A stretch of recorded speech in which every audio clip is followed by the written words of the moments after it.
Ce qui caractérise les chapitres 9e, 10e et 11e de la lettre aux Romains parle d'un côté de la mort de l'ancien Israël, de la nation rejetée. Et l'apôtre dit ensuite que de cet Israël-là sortira un reste. Mais nous voyons le chapitre 11e entrer directement dans le 12e chapitre. Et de quoi le 12e chapitre nous parle-t-il? Il nous parle du corps de Christ. Et qu'est-ce que ce corps? Il n'est pas composé de juifs et de grecs rassemblés, mais tous les deux, après avoir perdu leur propre distinction, sont devenus un en Christ. Dans un autre passage, Paul dit « Il n'y a plus ici ni juif ni grec, il n'y a plus ni esclave ni libre, car tous vous êtes un en Jésus-Christ. » Galates 3, 28. Ainsi, lorsque l'ancien Israël est mis de côté et qu'un reste en a été tiré, enseveli avec Christ et ressuscité avec lui, il ne ressort pas comme un reste juif, mais comme une part du corps de Christ. C'est ici le nouvel Israël.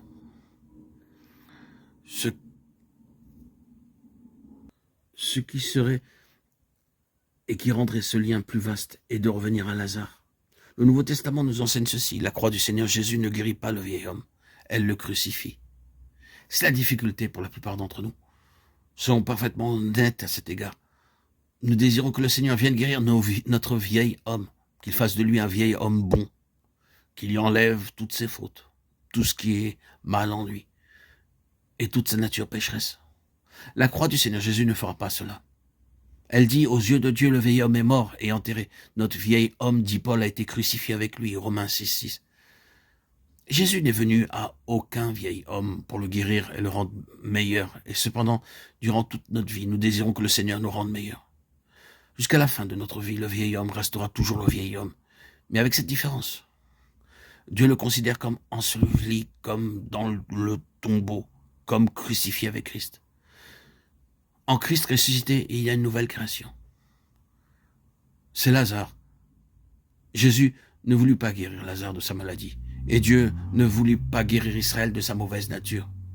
Il dit, il doit mourir. Ce n'est que la moitié de l'histoire, mais soyons tout à fait au clair à cet égard. Il y a toujours un arrière-plan incurable dans notre vie et ne sera pas guéri. Il est là toujours et ne sera pas guéri de ses maladies spirituelles. À tout moment, si nous voulons retourner sur la base du vieil homme, nous commettrons les mêmes péchés. C'est là, d'un côté, ce que nous enseigne le Nouveau Testament.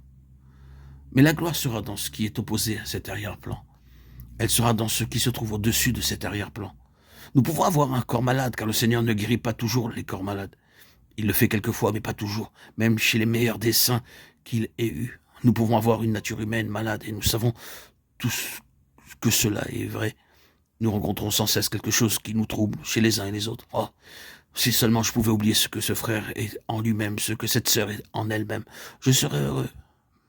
Mais vous le savez, il a ou elle a un si terrible caractère. Il ou elle aime le Seigneur et désire ce que le Seigneur peut approuver.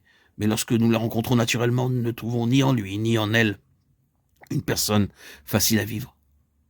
La grâce voit les différences, mais elle les surpasse, elle ne les arrache pas.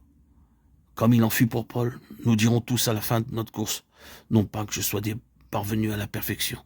Philippiens 3,12. Peut-être à la fin de nos jours, avant que nous allions auprès du Seigneur, ceux qui nous entourent trouveront-ils encore en nous quelques difficultés. Nous ne disons pas que nous ne devions pas perdre ces fortes et mauvaises traces de caractère dans notre vie. La grâce accomplira des miracles dans notre nature humaine. Mais si nous attendons dans cette vie un jour où nous serons entièrement libérés de cette nature, nous serons désappointés. Peut-être dirons-nous, c'est un pauvre évangile à prêcher.